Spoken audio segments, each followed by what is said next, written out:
Que o Lula fala um monte de merda sobre economia, a gente já sabe. Mas é importante a gente ouvir dos especialistas. O que os especialistas acham de tudo isso? Eu vou trazer um trecho aqui de 2 especialistas falando sobre essas questões que o Lula fala e o que acontece no governo, para que a gente entenda melhor, ou para você que não entende, né, na verdade, entenda, assista, vamos saber o que os especialistas estão falando sobre esse governo. Mas antes, para você que não me conhece, eu sou a Viviane Andrade, e neste canal a gente fala sobre tudo, ou pelo menos quase tudo. E aí o Lula veio falar, não, porque eu aprendi economia com não sei quem, que não sei o que lá, que não tem problema nenhum.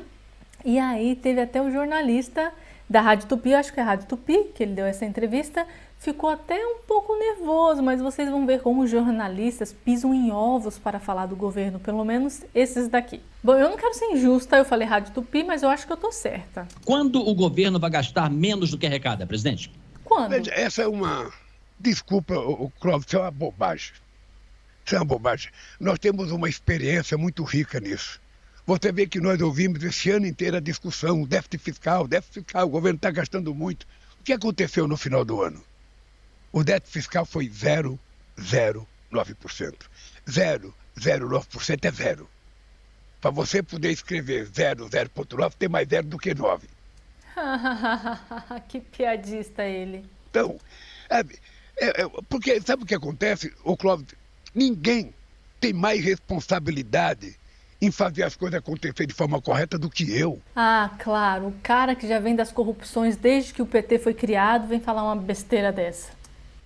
Eu aprendi economia com a mulher analfabeta. Ou seja, não aprendeu nada. E que ela falava... Desculpa sua mãe, desculpa. Filho, você não pode gastar o que você não tem.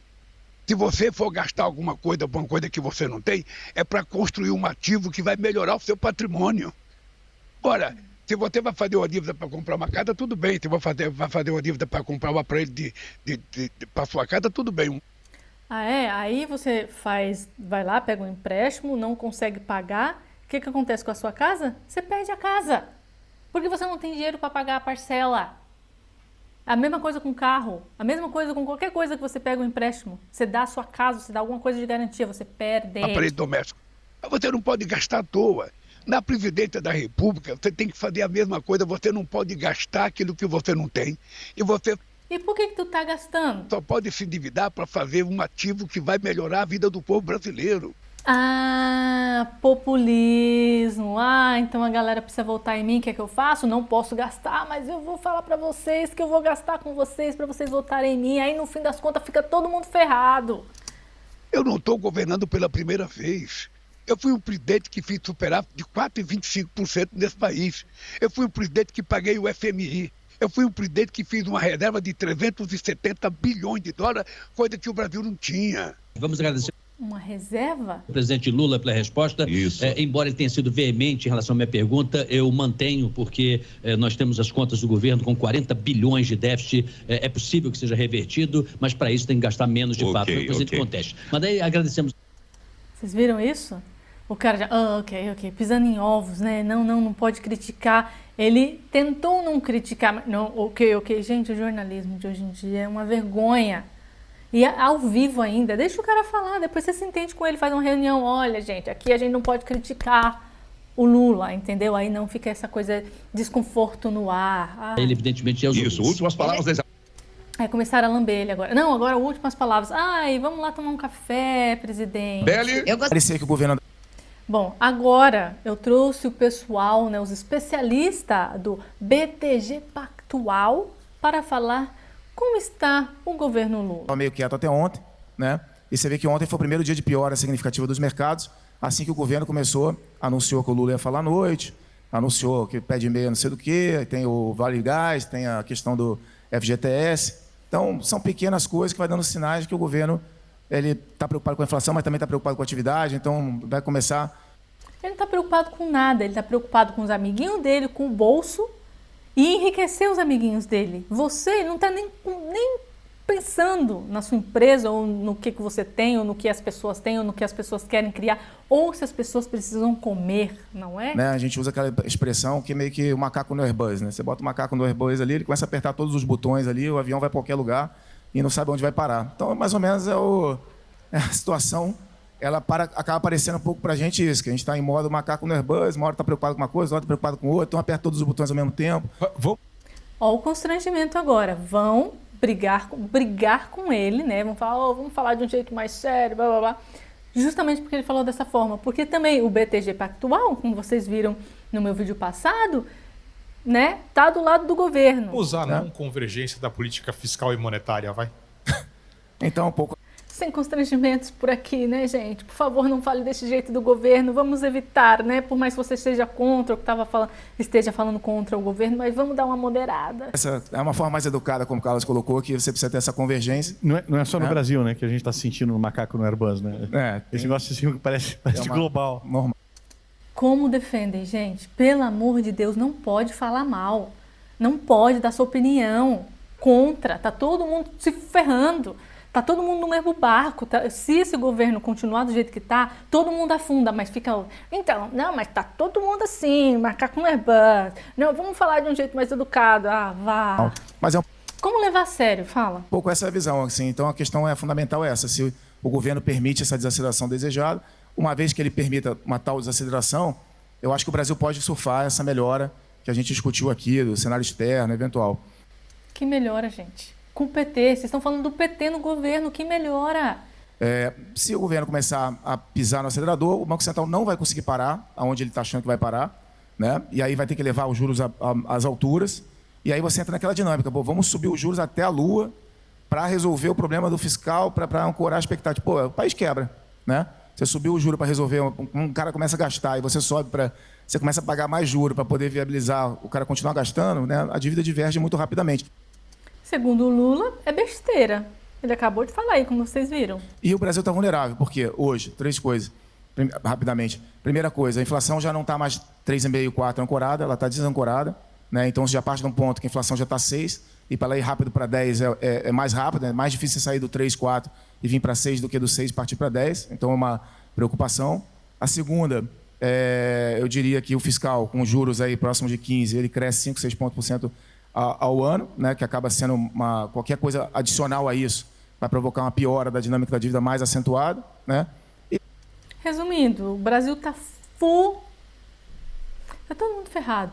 Gente, de verdade, alguém controla o Lula para que pelo menos sobre um pouquinho de Brasil, ou ferrou, meus amigos, ferrou. E o terceiro, acho que a vulnerabilidade é o desalinhamento completo com o governo americano, né, e uma agenda local aqui de punir as empresas americanas, que pode se reverter com alguma coisa contrária ao país. Então, mas o que o Lula quer? O Lula quer alguém para culpar. Porque, veja bem, o Lula falar mal do Trump vai fazer com que o Trump faça alguma coisa contra o Brasil. Ou coloque mais carga tributária, ou sei lá, vai bloquear lá o Alexandre de Moraes de ir para os Estados Unidos, vai colocar mais imposto e não sei o quê. Aí as coisas no Brasil vão piorar, o Lula vai continuar gastando muito, vai continuar roubando, mas ele vai falar o quê? Foi o embargo dos Estados Unidos. Foi porque os Estados Unidos colocou mais imposto. Foi porque os Estados Unidos isso e aquilo. A mesma desculpa que eles usam para Cuba hoje em dia.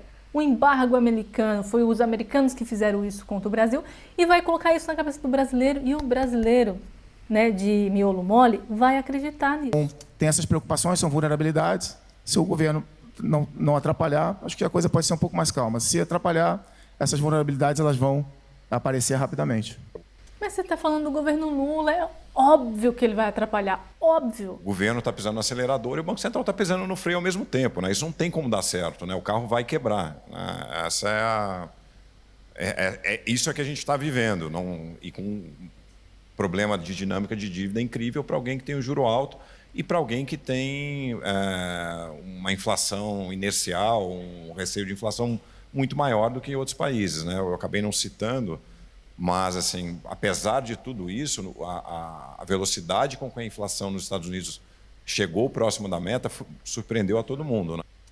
É porque nós estamos falando de Trump, alguém que conhece o mercado, alguém que conhece de economia. Agora coloca um jumento na presidência, é isso que dá, só afunda, entendeu? Porque o Lula só tem papo e desde sempre, eu estou assistindo uns vídeos antigos dele, que eu vou trazer para vocês alguns, as coisas mais importantes que eu estou vendo, e assim, mudou bastante a forma como ele fala, Mas algumas coisas nunca mudam. É que a gente esquece a história, gente, por isso. Mas vamos continuar aqui. Agora vai ter um outro professor, acredito que ele é de economia, mas ele também está na política, e vai explicar o Lula e a economia. Isso foi uma coisa impressionante. O presidente Lula com o microfone na mão é mais perigoso que um psicopata bêbado com uma arma de fogo na mão. Ele resolveu falar. E não acredito nessa bobagem da macroeconomia. Pensa eu, que estuda há 30 anos economia, ouvi do presidente da República que macroeconomia, do qual eu fui professor de macro 1, macro 2, economia internacional, de que isso é bobagem. Continua. Olhe para a microeconomia desse país, sem desprezar a macro. Mas é na microeconomia que a gente vai salvar esse país. Alguém tem que dizer, presidente Lula, que micro e macro são complementares. São concorrentes. Dizer que a macro não importa, o que interessa é a micro, é mais ou menos que dizer o seguinte: o motor do carro não interessa, só a roda tá bom. Se o presidente realmente tivesse preocupado com a microeconomia, ele estaria preocupado com a competitividade das empresas, com a carga tributária asfixiante, ele teria reprovado 7,5% de aumento da contribuição dos MEIs, que segue o aumento do salário mínimo, e ele se preocuparia com o excesso de burocracia no Brasil. 62% das empresas no Brasil não chegam aos 5 anos. Esta é a microeconomia que salvaria o país. Eu também tenho que dizer para o presidente que quando o macro está desajustado, inflação alta, juro alto, gasto público alto e dívida alta, não tem microeconomia que dê jeito. Aí ele continua. É importante lembrar que quando eu deixei a presidência, a economia crescia 7,5%. De lá para cá, ela nunca mais cresceu acima de 3%. Precisou nós voltarmos para crescer acima de 3%. Ela vai de... O presidente Lula tem um lapso de memória que ele apaga da memória dele de 2011 a 2015. A Dilma não existiu para ele. Uma memória seletiva inacreditável, achando que nós vamos cair nesse papinho. Quando o Lula compara o governo de hoje, ou qualquer governo, com o estado da economia que ele deixou, é mais ou menos que nem o cozinheiro que toca fogo na cozinha, foge assustado, depois volta para culpar os bombeiros pela bagunça que ele encontrou. Esse 7,5% de crescimento do governo Lula é o chamado voo de galinha, provocado por subsídio, boom das commodities, crédito direcionado e gasto público descontrolado. O resultado a gente já sabe. A maior recessão da história do Brasil. Continua falando besteira, presidente Lula. O povo, quando pega R$1.000, ele não vai comprar dólar. Ele não vai depositar no banco. Ele vai comprar o que comer, vai comprar o que vestir, vai comprar o que calçar. Ele vai melhorar a vida da tua família. O dinheiro começa a circular. O comércio cresce. O comércio compra. A indústria produz mais. Gera mais emprego, mais comércio, mais salário. Essa é uma visão infantilizada da economia. É uma visão que novamente despreza completamente o lado da oferta da economia. E é uma visão que, se tu levar no limite, a única coisa que eu tenho que fazer para um país crescer é tirar o dinheiro de todo mundo e dar para o pobre. Tira o dinheiro do empresário, tira o dinheiro da poupança, distribui para os pobres e a economia anda. Uma economia e uma renda só crescem efetivamente quando a oferta e a produtividade aumentam. Se isso não acontecer, você pode dar dinheiro quanto você quiser através de política distributiva. No final do processo, todos estaremos pobres. Que provavelmente, já disse, é a meta principal do governo Lula. Quanto mais pobre for a economia, quanto mais dependente do Estado for, maior é a chance dele conseguir se reeleger. Continua falando besteira. Eu quero pouco dinheiro na mão de muitos e não muito dinheiro na mão de poucos. O presidente Lula já falou essa besteira aqui, mais de uma vez. Pouco dinheiro na mão de muitos, até onde eu saiba, é pobreza disseminada. Ele é um raciocínio típico de regime socialista, que acha melhor distribuir a riqueza do que criar. Segue essa cartilha que deu errado no mundo inteiro e a gente vai ver o resultado. Repete e repete e repete como um mantra de quem efetivamente não sabe do que está falando. Nós não precisamos... Ele sabe. Porque é isso que ele quer aplicar. Ele sabe exatamente onde ele quer chegar e o que ele quer fazer com o Brasil. É por isso que ele repete, para que as pessoas vão assimilando e aceitando isso.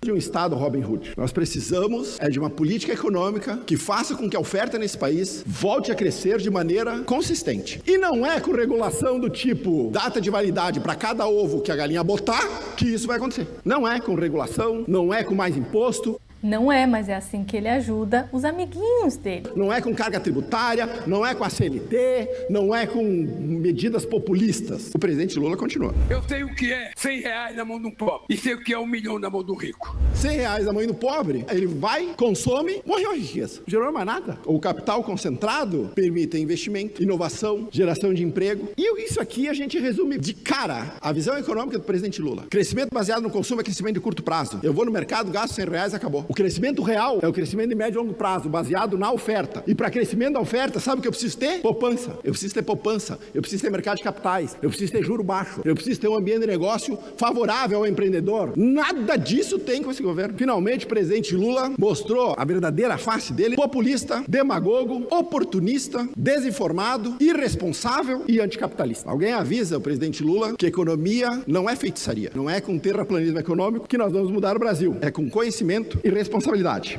Coisa que ele não tem, coisa que ele não se preocupa. Não é para isso que ele está governando o Brasil. Lula governa para enriquecimento próprio e de seus comparsas. É isso, somente. Não tem nada de bom. Toda vez que você vê o Lula vindo falar de algum programa que ele está fazendo para tentar ajudar o pobre, alguma maracutaia tem. Ah, mas você pode cavucar, nem precisa ir tão fundo que você vai encontrar. E é isso, mas... ai, meu Deus, ele gosta do pessoal bem pobrezinho, aquele bem pobrezinho mesmo para vir cantar e falar: ai, Lula, te amo, e não entender nem o que está acontecendo ali. É desse tipo que ele gosta, né? Do povo pensante, aí esse não. Bom, mas por enquanto é isso, espero ter informado vocês um pouco mais. Um beijo, até a próxima e tchau.